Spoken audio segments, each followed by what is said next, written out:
할렐루야. 자, 오늘 본문은요, 우리가 여호수아의 말씀을 함께 보았는데 조금 엉뚱한 본문이지 않나라고 생각하시는 분들도 분명히 계시리라라고 생각합니다. 왜냐?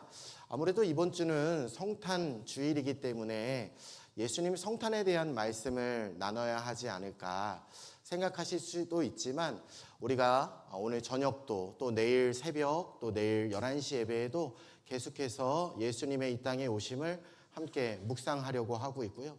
오늘은 특별히 보다 조금 더 깊은 의미에서 예수 그리스도의 예표에 대해 함께 같이 생각하며 하나님의 은혜를 나누어 보도록 하겠습니다.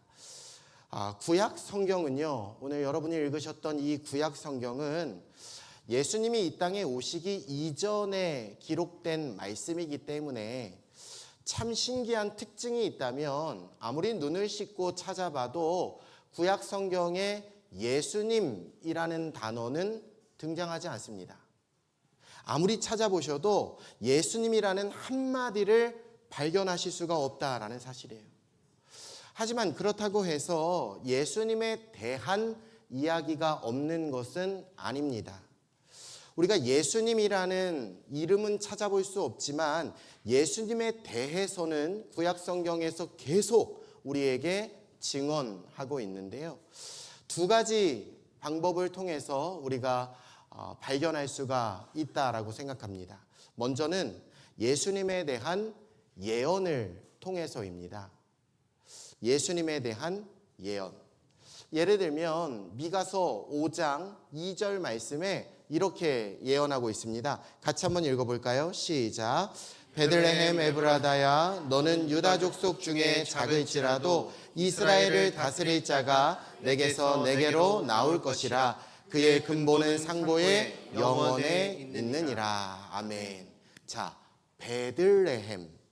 이 베들레헴이라고 하는 아주 구체적인 장소까지 구약 성경은 우리들에게 언급하면서 예수 그리스도의 이 땅에 오심, 예수님의 성탄을 무려 700년 전에 예언했다라는 사실이죠.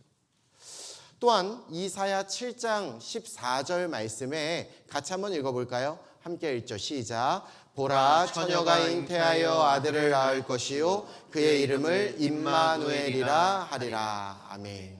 구약 성경은요, 아예 동정녀의 몸에서 태어난다라고까지 우리들에게 예언하고 있다라는 사실이었어요. 이사야 9장으로 넘어가서 6절과 7절 말씀에도 여러분이 잘 아시는 말씀인데요, 함께 읽어볼까요? 시작. 한 아기가 우리에게 낳고 한 아들을 우리에게 주신 바 되었는데 그의 어깨에는 정사를 메었고 그의 이름은 기묘자라, 모사라, 전능하신 하나님이라, 영존하시는 아버지라, 평강의 왕이라 할 것임이라. 아멘. 여러분, 이렇게 예수님은 이 땅에 왕으로 오신다, 전능하신 하나님으로 오실 것이다 라고 구약 성경은요 계속해서 예언하고 있다라는 사실입니다. 자, 그렇다면 이처럼 예수님의 이 땅에 오실 그 탄생에 대한 예언만이 아니라 예수님이 이 땅에 오셔서 어떤 고난을 당하실지에 대해서도 성경은 우리에게 말씀하고 있어요.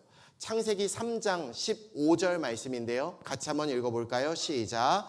내가 너로 여자와 원수가 되게 하고 내 후손도 여자의 후손과 원수가 되게 하리니 여자의 후손은 내 머리를 상하게 할 것이요 너는 그의 발꿈치를 상하게 할 것이니라. 아멘. 이사야 53장 3절로 6절 말씀, 조금 긴 말씀인데요, 자, 천천히 한번 읽어볼까요? 예수님의 고난을 이렇게 이야기합니다. 시작. 그는 멸시를 받아 사람들에게 버림받았으며 간고를 많이 겪었으며 질고를 아는 자라. 마치 사람들이 그에게서 얼굴을 가리는 것 같이 멸시를 당하였고 우리도 그를 귀히 여기지 아니하였도다. 그는 실로 우리의 질고를 지고 우리의 슬픔을 당하였거늘 우리는 생각하기를 그는 징벌을 받아 하나님께 맞으며 고난을 당한다 하였노라. 그가 찔림은 우리의 허물 때문이요 그가 상함은 우리의 죄악 때문이라. 그가 징계를 받음으로 우리는 평화를 누리고 그가 채찍에 맞음으로 우리는 나음을 받았도다. 우리는 다 양 같아서 그릇 행하여 각기 제 길로 갔거늘 여호와께서는 우리 모두의 죄악을 그에게 담당시키셨도다. 아멘. 그러니 여러분, 아직 이 땅에 오시지도 않은, 태어나지도 않은 우리 예수님의 탄생, 고난, 그리고 그분의 죽음에 이르기까지 구약 성경은요 너무나도 정확하게 예언을 하고 있다라는 것이죠.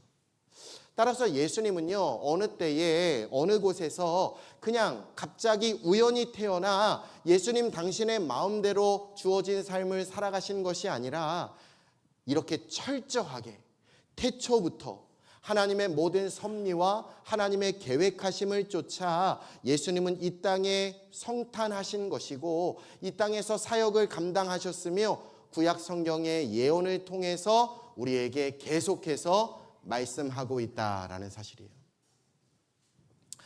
자, 또 그런가 하면 예수님에 대한 이야기는요 구약 성경에서 구약에 등장하는 몇몇 인물들을 통해서도 우리 예수님을 우리들에게 소개하고 있습니다. 구약 성경에 등장하는 인물들을 통해서. 여러분, 구약의 인물들은요 당대 자신들의 삶을 주어진 모습 속에 열심히 살아간 것이기도 하지만 그들의 삶의 면면을 보면 예수님과 너무나도 닮아 있어서 마치 우리들에게 예수님을 보여주기 위한 하나님의 배려다라고 보아도 무방할 정도다라는 사실이에요. 예를 들면 여러분이 너무나도 잘 아시는 요셉이라는 인물이요. 그는 형제들에게 배척을 당하게 되었습니다. 그는 노예로 팔려가게 되었어요. 예수님과 같이 노예로 팔려갔습니다. 종처럼 낮아지게 되셨고요. 감옥에 갇히게 되었습니다. 하지만 여러분, 결국 요셉은 애굽의 총리의 자리에까지 올라가게 되었고 바로 왕, 바로 다음 자리에까지 올라가서 모든 사람들을 어떻게 하느냐? 용서했습니다. 사랑을 베풀었습니다. 은혜를 나누었던 그 모습이 실은 우리 예수님과 너무나도 똑같은 모습이다라는 사실이에요. 그런가 하면 다윗도 그렇습니다. 다윗은요 선한 목자였는데요, 장차 오실 우리 예수님도 선한 목자가 되어주셨습니다. 예수님이 선지자셨듯이 다윗도 선지자였고요, 예수님이 제사장이셨듯이 다윗도 하나님을 경배하고 예배하는 제사장이었다라는 사실이에요. 그러니 여러분, 제가 성경에 나오는 구약의 모든 인물을 다 이야기하지 않아서 그렇죠. 구약 성경을 잘 보시면 성경에 등장하는 대부분의 인물들은 우리 예수님을 예표하는 모습으로 살아갔다라는 것을 발견할 수가 있다라는 사실이에요. 그런 의미에서 오늘 본문에 등장하는 이 여호수아라는 사람이야말로 예수님을 예표하는 인물로서 가장 중요한 인물이다라고 감히 말씀드리고 싶은데요. 왜냐? 여호수아는요 그 이름부터가 예수님과 똑같았기 때문이에요. 예수님을 뜻하는 예수아, 여러분 이 예수아라는 말은 여호수아라는 말의 헬라식 표현입니다. 그러니까 예수님과 여호수아는 같은 말이다라는 거죠. 심지어 그 뜻도 똑같습니다. 여호수아는요 여호와께서 구원하신다라는 뜻을 가지고 있는데 예수님이라는 말도 자기 백성을 저의 죄에서 구원할 자라는 뜻을 가지고 있다라는 거예요. 더 나아가 예수님과 여호수아는 그 역할과 사명도 너무나도 닮았습니다. 여호수아는요 모세가 보낸 백성들의 지도자였습니다. 적과 꿀이 흐르는 약속의 땅, 바로 가나안 땅을 정복하면서 그곳에 하나님의 나라를 건설하는 일에 귀하게 쓰임받게 되었다라는 사실이죠. 마찬가지로 우리 예수님도 하나님이 이 땅에 보내셨습니다. 그리고 예수님도 사랑으로 이 세상을 정복하셨습니다. 그 백성들을 하나님의 약속하신 천국, 그 천국 땅으로 인도하는 그 사명을 완수해 주신 분이 바로 예수님이신 줄로 믿습니다. 또 여호수아서 1장 5절 말씀, 모세는 여호수아에게 내 평생에 너를 능히 대적할 자가 없을 것이다 라고 이야기했는데요, 우리 예수님 역시도 그 어떤 권력자도 예수님을 당할 자가 없었다라는 사실이에요. 자, 그런가 하면 하나님은 여호수아의 사역 가운데 한순간도 떠나지 않으십니다. 여호수아와 언제나 함께 하십니다. 그로 말미암아 형통하게 하셨어요. 마찬가지로 우리 예수님은요, 늘 하나님과 동행하셨습니다. 그래서 예수님이 손대시는 곳마다 갖가지의 기적이 일어나게 된 줄로 믿습니다. 여호수아가 이스라엘을 인도하는 심은요, 하나님이 주시는 말씀이었어요. 여호수아는 하나님이 주신 율법을 준수했습니다. 순종했습니다. 그 율법대로 행했습니다. 그때 그는 가나안을 정복할 힘을 얻게 되었다라는 거죠. 그런데 우리 예수님도 하나님의 말씀과 늘상 함께 사셨던 분이었다라는 사실이에요. 아니, 말씀 자체가 예수님이셨는 줄로 믿습니다. 말씀이 육신을 입고 이 땅에 오셨는데 그분이 바로 예수님이다라는 사실이죠. 또 여호수아 1장 11절 말씀인데요, 같이 한번 읽어볼까요? 11절 시작. 진중에 두루 다니며 그 백성에게 명령하여 이르기를 양식을 준비하라. 사흘 안에 너희가 이 요단을 건너 너희의 하나님 여호와께서 너희에게 주사 차지하게 하시는 땅을 차지하기 위하여 들어갈 것임이니라 하라. 아멘. 여러분, 지도자 모세를 잃고 주저앉아 절망하고 있는 이스라엘 백성들에게 여호수아는 이야기하는 거예요. 걱정하지 마라. 우리가 3일 안에 가나안 땅으로 들어가 하나님이 주시는 땅을 차지하게 될 것이다. 꿈을 이루게 될 것이다. 여러분, 이렇게 선포했다라는 거죠. 아마 그때 몇몇 사람들은 그 여호수아의 이야기에 비웃었을 것 같습니다. 아니, 위대한 지도자 모세도 결국 해내지 못한 일을 그의 시종 출신, 그의 종 출신인 여호수아, 당신이 도대체 뭘 할 수 있다는 거냐. 봐라, 지금 저 요단 강물이 이렇게 범람하고 있는데, 아니 우리가 무슨 재주로 저 요단을 건너 가나안으로 들어간다는 것이냐. 이스라엘 백성들은요, 여호수아의 말을 믿을 수가 없었다라는 사실이에요. 마치 예수님께서 요한복음 2장 19절에 하신 말씀과 똑같습니다. 같이 한번 읽어볼까요? 시작. 예수께서 대답하여 이르시되 너희가 이 성전을 헐라 내가 사흘 동안에 일으키리라. 아멘. 예수님이 말씀하셨을 때 여러분, 그 당시 예수님을 따라다니는 제자들조차도, 예수님과 함께 동거동락하는 제자들조차도 지금 예수님이 무슨 이야기를 하시는지 알지 못했다라는 것이죠. 하지만 여러분도 아시다시피 그 결과는 어떻게 되었습니까? 여호수아는요, 그 범람하는 요단을 정말 사흘 만에 건너가게 된 줄로 믿습니다. 우리 예수님은요, 십자가에서 죽으신 지 사흘 만에 우리에게 친히 약속하신 바와 같이 부활하신 줄로 믿습니다. 할렐루야. 그러니 여러분, 오늘 우리가 여호수아서 1장만 이렇게 생각해 보아도 참 부러운 것은 여호수아는요, 그의 이름과 같이 예수님을 너무나도 닮은 예수님을 예표하는 사람이었다라는 사실이에요. 자, 그렇지만 이렇게 여호수아가 예수님과 닮았다라고 해서 모든 것이 닮았던 것은 아니었습니다. 그가 행한 사역의 내용은 말할 수 없이 예수님과 참 비슷했지만 애석하게도 그를 따르는 백성들의 반응은 너무나 달랐다라는 사실이에요. 저는 오늘 이 아침에 여러분들에게 도전하고 싶은 부분이 바로 이 부분이기도 합니다.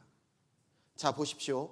여호수아 당시의 이스라엘 백성들의 모습은요, 그 여호수아의 사역과 그 여호수아의 비전에 어떤 모습으로 반응을 하고 있었느냐. 오늘 여러분이 읽으셨던 본문 여호수아서 1장 16절과 17절 같이 한번 읽어볼까요? 함께 읽어보겠습니다. 시작. 그들이 여호수아에게 대답하여 이르되 당신이 우리에게 명령하신 것은 우리가 다 행할 것이요 당신이 우리를 보내시는 곳에는 우리가 가리이다. 우리는 범사에 모세에게 순종한 것 같이 당신에게 순종하려니와 오직 당신의 하나님 여호와께서 모세와 함께 계시던 것 같이 당신과 함께 계시기를 원합니다. 할렐루야. 여러분 여기에서 그친 게 아니에요. 더 내려가서 18절 말씀을 보시면 백성들은 이렇게까지 고백합니다. 함께 읽어보죠. 시작. 누구든지 당신의 명령을 거역하며 당신의 말씀을 순종하지 아니하는 자는 죽임을 당하리니 오직 강하고 담대하소서. 이스라엘 백성들은요, 그들의 지도자로 새롭게 세워진 이 여호수아에게 충성을 맹세했습니다. 충성. 여호수아가 세웠던 비전, 여호수아가 세운 목표, 그의 모든 계획함 앞에 그 어느 누구도 에이 이거는 불가능하다고, 에이 그건 우린 할 수 없다고, 피곤하다고, 지쳤다고, 아니 무슨 가나안 땅을 정복하겠냐고, 모세도 못한 거 우리가 어떻게 하겠냐고, 우리는 할 수 없다고. 여러분 이렇게 핑계를 대거나 부정하는 이는 한 사람도 없었다라는 사실이에요. 되레 여호수아 장군님, 당신이 하는 일이라면 우리도 함께 하겠습니다. 당신이 가시면 우리도 갈 것입니다. 명령만 하십시오. 당신은 하나님이 세우신 지도자입니다. 흔들리지 마십시오. 마음을 강하게 하십시오. 담대하게 하십시오. 누구든지 당신의 명령을 어긴다면 하나님의 명령을 어긴 것과 똑같으니 그는 죽임을 당해도 마땅합니다. 그렇다면 여러분은 이 충성 맹세를 어떻게 생각하십니까? 지금 이스라엘 백성들이 여호수아 앞에서 하는 이 고백을 어떻게 생각하시냐고요? 지금 이스라엘 백성들의 이러한 고백, 이러한 충성이요, 그게 정말 과하든 아니면 멋진 표현이든지 간에 참 중요한 건 뭐냐면 그들은요, 이러한 고백으로 말미암아 결국 이스라엘이 가나안을 정복하게 된 줄로 믿습니다. 이 고백 위에 가나안을 정복하게 되었어요. 분명 여호수아는 모세에 비해서 한참이나 능력이 부족했습니다. 한참이나 나이도 젊었습니다. 모든 면면을 보아도 그는 경험이 부족한 자였습니다. 하지만 여러분, 이런 백성들의 하나가 된 그 충성심이 그를 따르는 능력이 되었기 때문에 결국은 그 험난한 가나안 정복도 이루게 된 줄로 믿습니다. 이건 여호수아 혼자의 힘으로 할 수 있었던 게 아니다라는 사실이에요. 백성들의 자발적인 헌신과 그들의 하나된 마음으로 이뤄낸 값진 결과였다라는 사실이죠. 자, 그렇다면 반면 우리 예수님을 한번 생각해 보십시오.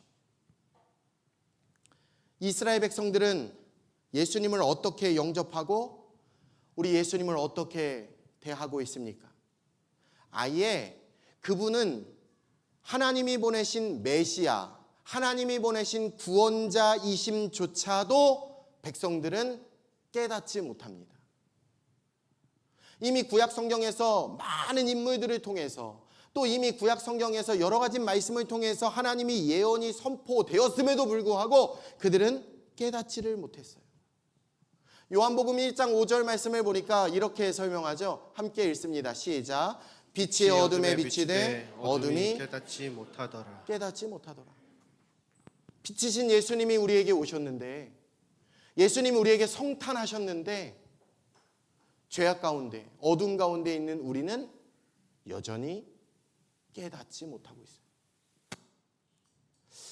요한복음 1장 10절과 11절은 이렇게 증언합니다. 함께 읽어볼까요? 시작. 그가 세상에 계셨으며 세상은 그로 말미암아 지은 바 되었으되 세상이 그를 알지 못하였고 자기 땅에 오매 자기 백성이 영접하지 아니하였으니.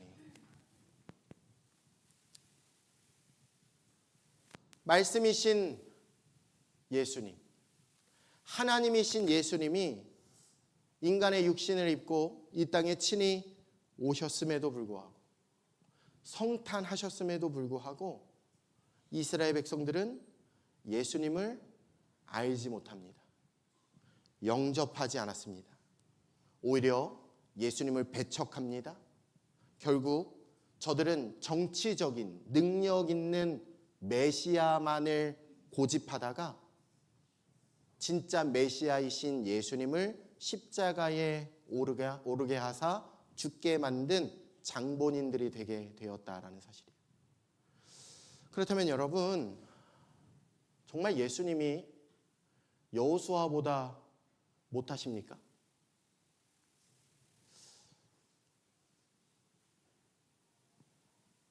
이것이 오늘날에도 여전히 실은 반복되고 있는 성탄의 안타까운 모습이다라는 사실이에요.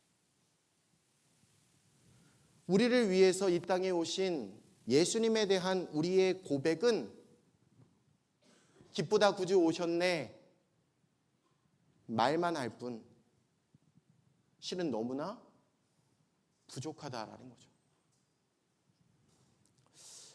예수님에 대한 저와 여러분의 마음이 우리가 30년, 40년 신앙생활을 한다 해도 내가 모태신앙으로 이 땅에 태어났다 손치더라도 여전히 예수님의 이 땅에 오심에 대한 우리들의 반응은 너무나도 부족하다라는 거예요. 요한복음 1장 12절에 성경은 우리에게 이렇게 이야기합니다. 함께 읽죠. 시작. 영접하는 자, 곧 그 이름을 믿는 자들에게는 하나님의 자녀가 되는 권세를 주셨으니. 여러분, 우리가 예수님을 영접한다라는 것은 예수님을 믿는다라는 것입니다. 예수님을 믿는다라는 거예요. 어떤 상황 속에서도 내 인생의 유일한 구원자는 예수님. 어떤 환경이 내 눈앞에 펼쳐지더라도 내 인생의 유일한 구원자는 예수님. 예수님을요, 손님이 아니라 내 인생의 주인으로 모셔 예수님을 믿는 것을 의미하는 거예요. 우리의 삶의 고백을 통해서 고백에서만 끝나는 것이 아니라 삶의 현장으로 순종의 자리까지 나아가는 것. 그래서 때로는 좋지 않은 일이 내 삶에 펼쳐지더라도 상처가 있고 어려움이 있을지라도 그러나 그럼에도 불구하고 예수님 바라보고 예수님 따르는 것, 그분만 원하는 것, 그분만 구하는 것, 이것이 바로 저와 여러분의 믿음이다라는 사실이죠. 그렇다면 여러분, 2023년 성탄절을 하루 앞두고 있는 저와 여러분의 마음은 과연 어떠하십니까? 내일이 성탄인데 그 이 땅에 오실 예수님이 정말 저와 여러분의 구세주가 되시고 정말 그 예수님이 우리의 유일한 구원자가 되십니까? 다시 한번 우리는 나 자신에게 질문하며 하나님 앞에 서야 할 줄로 믿습니다.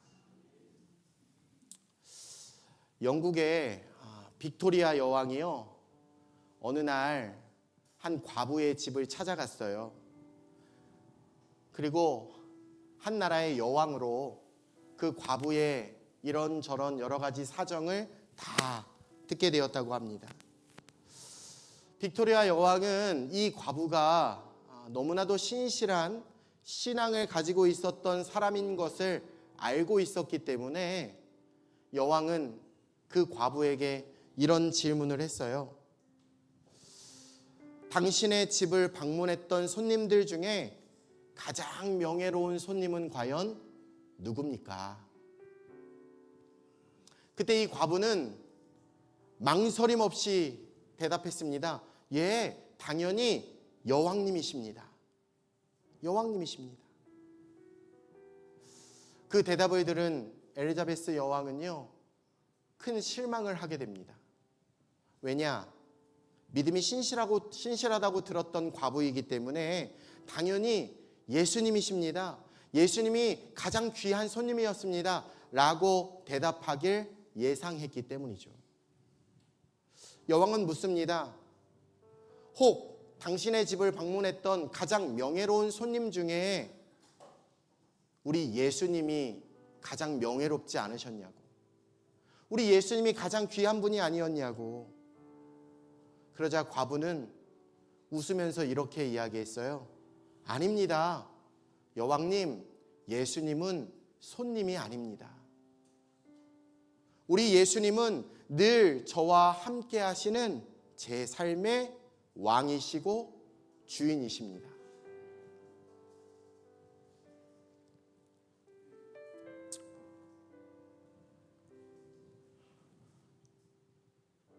우리는 하나님 앞에, 예수님 앞에 당신은 나의 왕이라고, 당신은 나의 전부라고 그렇게 고백하면서도 혹시 여러분도 엘리자베스 여왕과 같이 우리 예수님을 손님으로 여기시지는 않으시나요?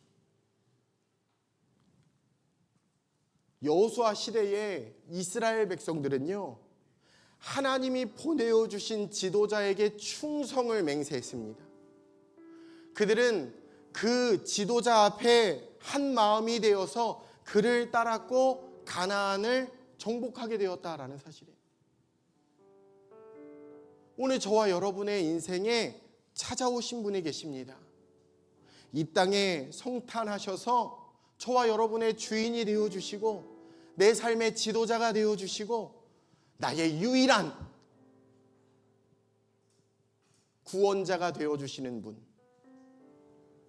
그 예수님이 계시는데 그 예수님을 거절하지 마시고 그 예수님을 손님 취급하지 마시고 우리도 오늘 이스라엘 백성들과 같이, 여호수아 앞에 있는 이스라엘 백성들과 같이 우리도 주님께 충성할 것을 맹세하고 진심을 다해 영접하며 우리 주님을 향한 우리의 사랑을 다시금 고백하고, 주님, 내 인생 최고의 황금을 드립니다. 유향을 드립니다. 몰약을 드립니다. 주님이 주신 말씀을 따라 주님 앞에 순종하는 삶을 살아가겠습니다. 주님만이 나의 유일한 소망이십니다. 내 평생에 내가 주님만 사랑하길 원합니다. 주님, 그 어떤 일이 내 삶에 일어날지라도 때로는 내 감정이 상하고 내 마음이 상하고 때로는 내 삶에 좋지 않은 일들이 일어날 때에도, 그러나 나는 주님을 향한 믿음을 변절시키지 않겠습니다. 주님을 향한 충성을 변개하지 않겠습니다. 주님만이 나의 신랑이십니다. 주님만이 나의 전부이십니다. 나의 왕이십니다. 주님 사랑한다고. 성탄을 하루 앞둔 오늘, 여러분, 우리 주님 앞에 함께 고백할 수 있는 저와 여러분이 다 되시길 우리 주 예수님의 이름으로 축원해 드립니다.